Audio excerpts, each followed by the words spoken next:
Welcome to my channel. What's good mga kabrade ko? For today's video, pupunta ako ng Lotto Outlet. So lunch break ko lang. Nadaan na ako saglit doon para i-claim yung money.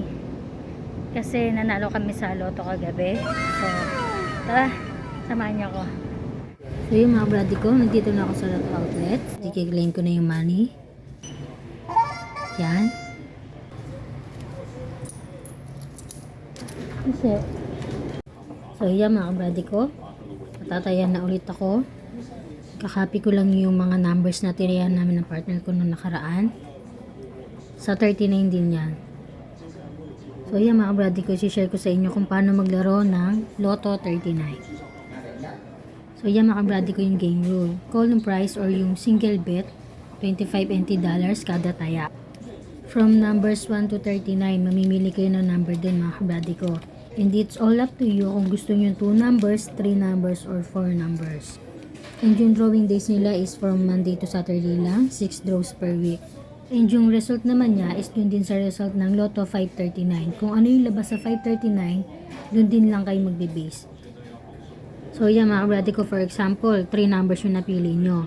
I-check nyo lang yan, yung sa middle, ito, ilin na kayo ng numbers. Kagaya niyang 14, 18, and 38. Single bet is $25 NT. Sa ilalim, yun yung mga multiplier. For example, times 2. So, 25 times 2 is equals to $50 NT. So, 50 yung babayaran nyo. So, kung mas malaki yung multiplier na ibebet nyo, syempre mas malaki yung prices na makukuha nyo. Hanggang times 10 niya mga kabrade ko. So, kung itutodo nyo, 25 times 10, 250 yung babayaran nyo. So, dito naman tayo sa price table mga kabrade ko. Gaya na sinasabi ko, if 2 numbers yung tinayan nyo, and kapag nanalo kayo sa single bet, 1,125 ang makukuha nyo. And kapag 3 numbers naman yung tinayan nyo at nanalo kayo, 11,250. Sa single bet lang yan mga kabrade ko. Wala pa yung multiplier dyan ha. And syempre mas malaki kapag 4 numbers yung nakuha nyo.